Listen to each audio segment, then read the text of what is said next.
Good morning, fellow Broadway fans. I hope you all are doing fine even through this wintry time. This video today I decided to do something a little bit different. Now, I know most of you enjoy my comical dialogue from classic TV shows you all grew up with, or my amazing vocal power sometimes in many famous songs that you all know about. And today I thought I'd do something a bit more different. Behind me, as you can see above my wall, is my history of musical comedies I've enjoyed seeing many times on Broadway. Two of my top favorites. They are Some Like It Hot and Smash. But it wasn't just the whole story and the acting that really got me into those shows. It was two iconic men that brought the show to life. Mark Shaman and Scott Whitman, who won a Tony for Hairspray and won 2 Grammy Awards for the cast albums of Hairspray and Some Like It Hot, have made the best jazzy scores I ever seen in Broadway history. Their jazzy scores get me all the time and everything. Of course, I didn't see a show composed by them live in person until Some Like It Hot came around. But then I revisited all their scores they did. Charlie and the Chocolate Factory, Catch Me If You Can in Hairspray, and the rest is history. That being said, I'd like to share you guys something special. This is a memoir written by Tony winner Mark Shaman called Never Mind the Happy. It includes showbiz stories from the iconic composer himself. The book is available now, and I highly recommend all of you buy this book. It's not just about, all the shows he did, the great lyrics and score, like the whole thing. It shows you a backstory of everything he did that got him to becoming one of the most powerful Broadway composers in history, along with Whitman. That being said, I will be reading a quick expert prologue basically to you. That is all I'm going to be reading. The prologue mostly. So I will read only the prologue, which will go only to page 14. I'm going to read only the prologue expert. The rest you have to read, basically. The rest you'll have to buy on Amazon, Barnes & Noble, etc. Here's how it'll go. It's February 24th, 2019, and I am on stage with Bette Midler at the Dolby Theater in L.A. That's for Los Angeles. I say L.A., which is fine.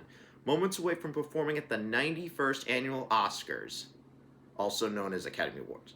On the other side of the closed curtain are 3,400 of the most powerful and successful players in Hollywood, plus another 30 million people turning into the television coverage worldwide.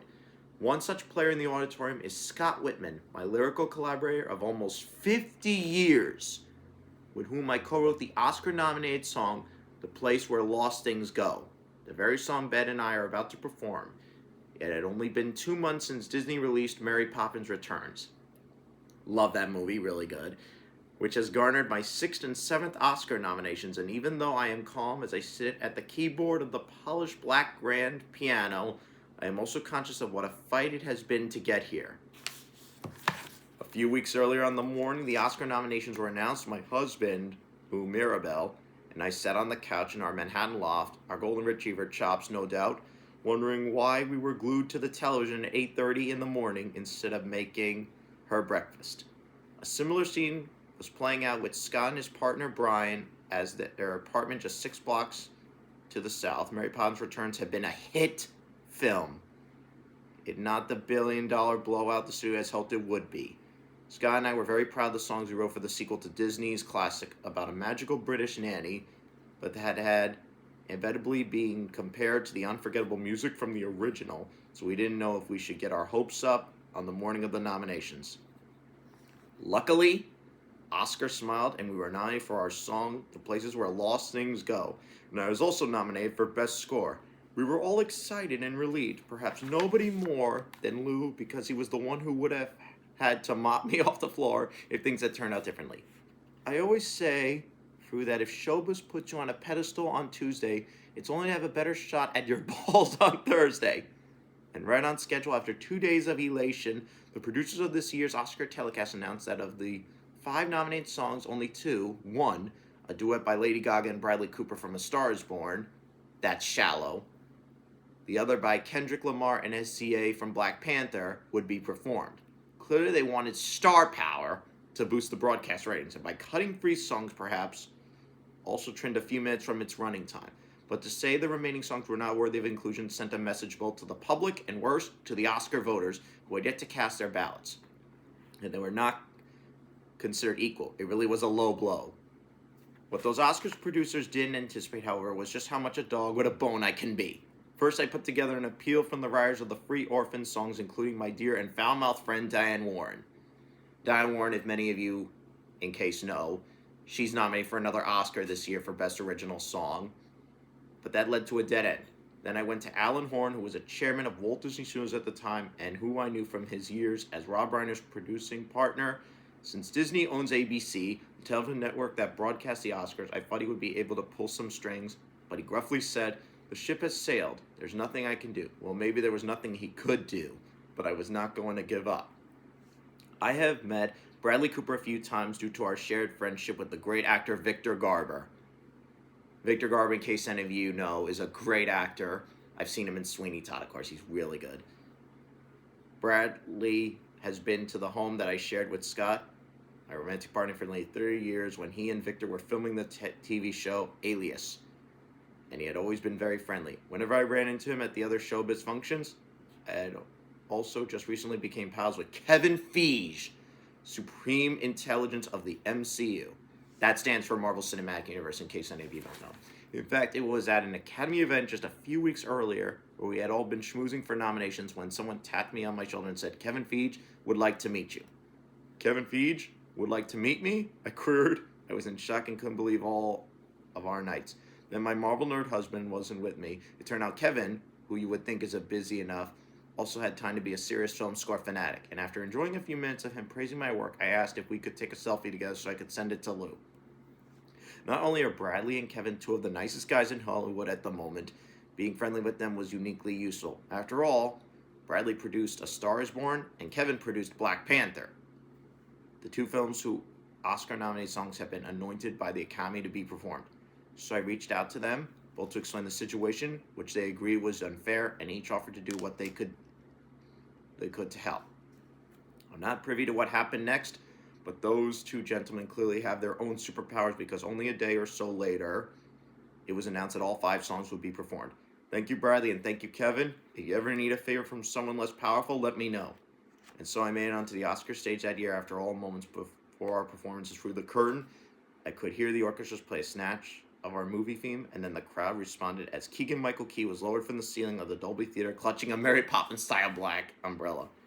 That evening's next nominee for Best Original Song was written by Mark Shaman and Scott Whitman for the film Mary Poppins Returns. He said, "In addition to lifting the Banks children's spirals through a series of magical adventures, Mary Poppins offers comfort and compassion with this tender lullaby, underscoring the notion that a loved one who is lost can still be a very much present, performing the places where lost things go." With Mark Shaman on piano, please welcome the divine Miss M. Both Ben and I fought, but of course did not have time to discuss in the moment what he couldn't say her name. Then the curtain lifted.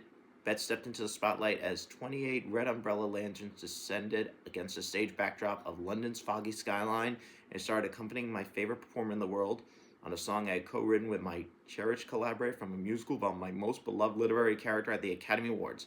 How did I get there? Well, as an old school piano player might say, it went a little something like this. That is all I'm giving you guys. I read the prologue of the iconic memoir, Nevermind the Happy, by Mark Shaman. Pick up your copy today, and in order to find out the rest, make sure you read every single chapter. I don't want to give too much away. What you just heard was an expert of the prologue, basically. I just want to say to you all, for those of you who are out there reaching your goals and everything, get inspired by so many of the composers of Broadway. There's thousands of composers out there. It all goes back to the legendary days of Israel Berlin. Really, before that, before he changed the name to Irving Berlin, he was called Israel Berlin. You had Frank Lesser. You got, of course, the amazing Rodgers and Hammerstein, Lerner and Lowe. You even have, of course, Cy Coleman, all the way up to the new generation of composers, Shaman and Whitman, Lin-Manuel Miranda, and of course, Benjik Pasek and Justin Paul. And there's also Toby Marlowe and Lucy Moss.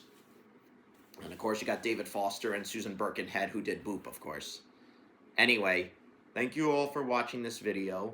And as I said, please pick up your copy of the memoir, because I promise you, it's a masterpiece. And all that. Again, this was me just reading the prologue. If you want to find out the rest, you have to get the book. It's available on Amazon, Barnes & Noble, etc., etc. Heck, stop by the Drama Bookshop on your way, or maybe go to Theater Circle on 44th Street, where Some Like It Hot used to be. Like, it was like across from the Schubert Theater. Anyway, thank you all. This has been a Broadway Titan exclusive, and a special shout out to Mark Shaman and Scott Whitman. You guys are very big inspirations to me, but also to Broadway as well. Keep writing shows, and let me know when the big show is coming, because I would like to attend opening for you, just like I did last year with Smash. Thank you all. This is Broadway Titan, and I'm signing off in a good way. If you have any other theater questions, feel free to message me anytime. I am open to any discussion and all that, just, that's it. Thank you all.